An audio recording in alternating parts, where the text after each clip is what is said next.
Welcome back to my channel, guys. Today we are making jollof rice and I'm going to show you all the ingredients for this recipe. So to start off with, I've got bay leaves and curry powder. I also have here some tomato paste. It's tomato, onions and pepper. I absolutely love this and it's from a brand called Del Rica. I'm also using salt and white pepper. And no jollof is complete without garlic, so I have here some garlic and ginger paste. You can use garlic on its own, fresh garlic of course, and ginger if you like. And I'm also using butter. I love the flavour butter gives to my jollof, so I have to include that in this recipe. And of course I've got here 3 Scotch bonnets, and I have plum peel tomatoes. I'm using 2 cans for this recipe. And I've also got here some beef stock. You can use beef, chicken or vegetable, anyone that you like. And of course the most important, rice. So for this I'm using long grain rice. So yeah, let's get cooking, and I'm going to start off with the beef. To start off with, I'm going to season my beef with salt and white pepper, and yeah, I'm just going to season that very well. And then I'm going to go in with 1 stock cube. I'm using Maggi cube for this. And I'm then going to add in some dry pepper. This is like African dried pepper, but I think cayenne or paprika should do. And then I'm going to go in with nutmeg. I feel like nutmeg amplifies the flavour for the beef, but of course this is optional. If you don't have it, you don't need to add it in. And then I'm just going to give my beef a good mix.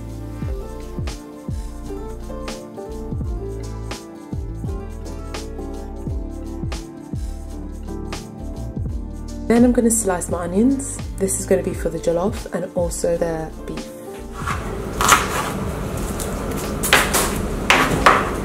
So then I'm just going to add in my chopped onions and I'm going to give that a mix.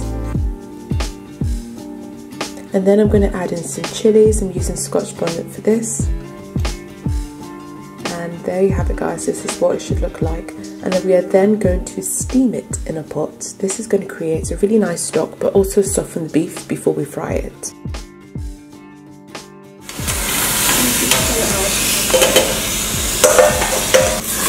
Now I'm just going to give that a stir to ensure that nothing sticks to the bottom of the pot.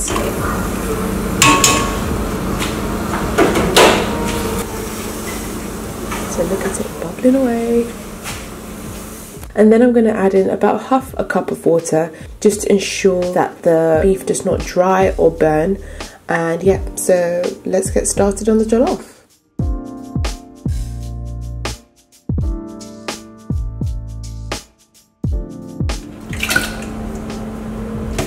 I love using plum peel tomatoes, they're so reliable. And then I'm going to add in my Scotch bonnets.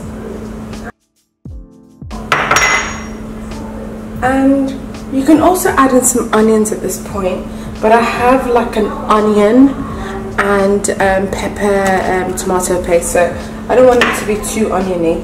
So yeah, I'm just going to blend that.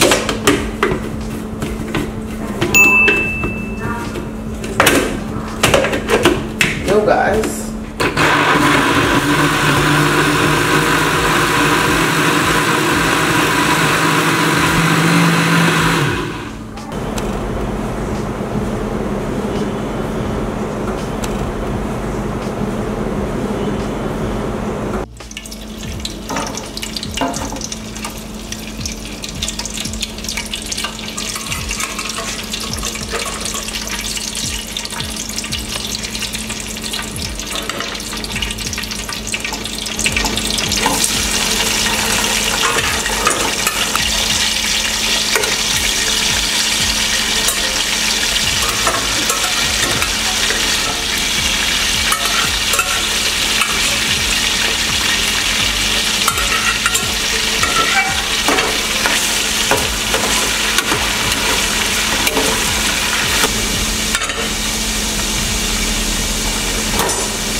So I've just added in my steamed beef, and now that it's frying, I'm going to use the leftover stock or juice from the steamed beef.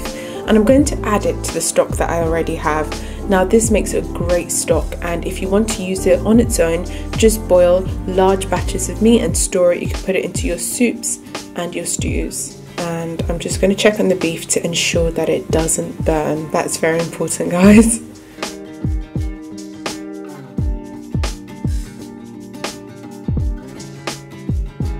So whilst that's frying, I'm going to wash my rice. Now I do this 3 times, and what I do is when I finish washing it, I leave it to soak in cold water, or for this it's just normal temperature water because it is long grain rice. And what that does is that it helps the rice from sticking together and it prevents it from being extra mushy.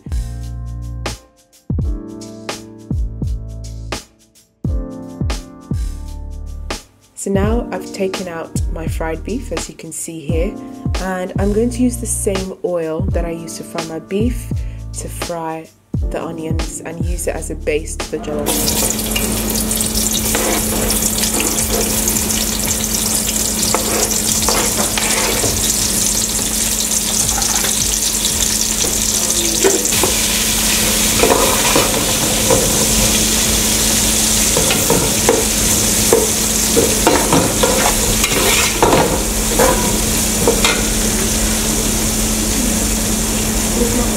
We're going to eat it now.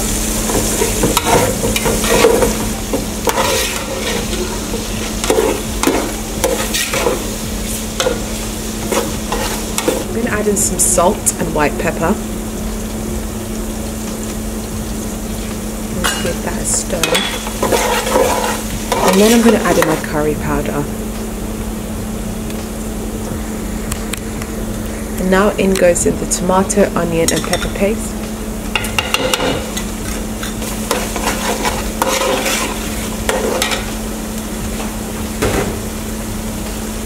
So now in goes in my garlic and ginger paste. I was in 2 minds about this because I thought maybe I should just use garlic paste, but ginger adds like a different depth of flavour.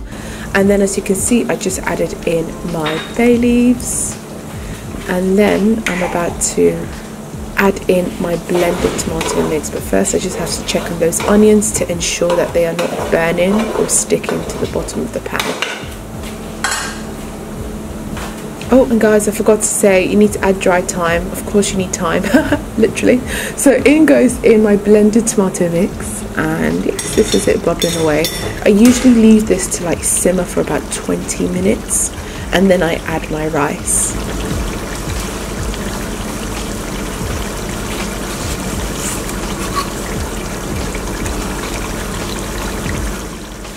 I don't know if you guys saw, but I added in like a pinch of sugar to sweeten up that acidic, bitter taste you get from the tomato paste and the raw tomatoes. So now I'm just stirring, and this is it bubbling away, and I'm just going to watch it until I'm ready to add my rice.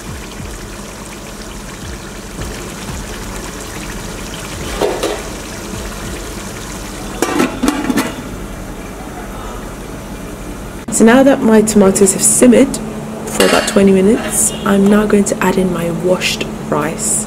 I drained it beforehand, so don't forget to do that. And yes, just add it in. This is like an American parboiled long grain rice. I got it from the market and I really like the flavour, the smell, and I think it's similar to Uncle Ben's rice, I would say. Can't wait to do like a market vlog when next I go, so I can show you guys how they display the rices. It's pretty cool, and they're different varieties. So yes, there's the rice. I'm just mixing that into the tomato sauce. And of course I have to snap. Yes guys, snap and Insta stories. The most important bit. And yeah, follow me guys on Eniang if you haven't, and sometimes I do behind the scenes. So I'm now going to add in my beef stock. The thing about the stock is that I like to add it in bits. So I'm pouring in about 250ml to 300ml, and I'm just going to give that a stir. The reason why I do this is because if you're adding stock or sometimes water, it can water down the flavour, and adding too much liquid can make it quite mushy. So I like to do this in increments. So yes, I'm going to cover and cook it for a further 25 minutes, and when it's done, this is what it should look like.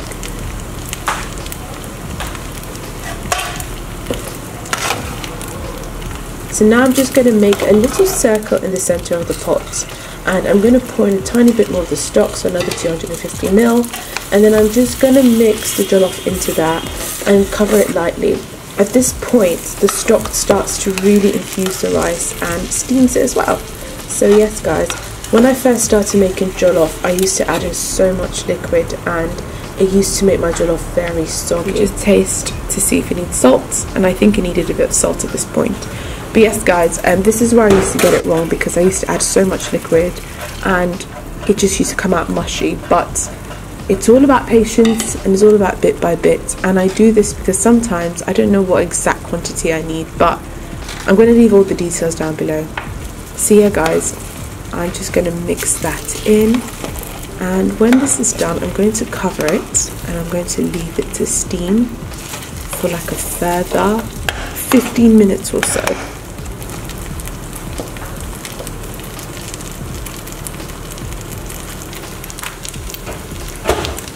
The most important bit, I'm then going to add in my fried beef. Now the beef imparts a really nice flavour to this, and it reminds me of the jollof we eat back in Nigeria whenever I'm there, but also growing up. We used to get jollof from a place called Ghana High Commission, I know, and they used to do some seriously good jollof, and a lot of the local buka huts do it kind of like a similar way like this. So yes, I absolutely love it. So now guys, I'm going to cover the jollof and I'm going to leave it to steam, like I said, for a further 15 minutes. I will check on it from time to time just to ensure that the bottom's not burning that much, but if the bottom does burn, it is a good thing because it imparts a nice smoky flavour. So now that the rice is done, I am dishing it up, and yes guys, that is that. It's hopefully super easy, and I'm going to leave a list of the ingredients and recipe in the link below to my blog, so you guys should check it out and like and let me know if you'd like to see me film more recipes when I'm back in Nigeria. So yeah, there you have it my loves, the jollof is ready to be served. So casually keep diving into concrete, so bittersweet, huh?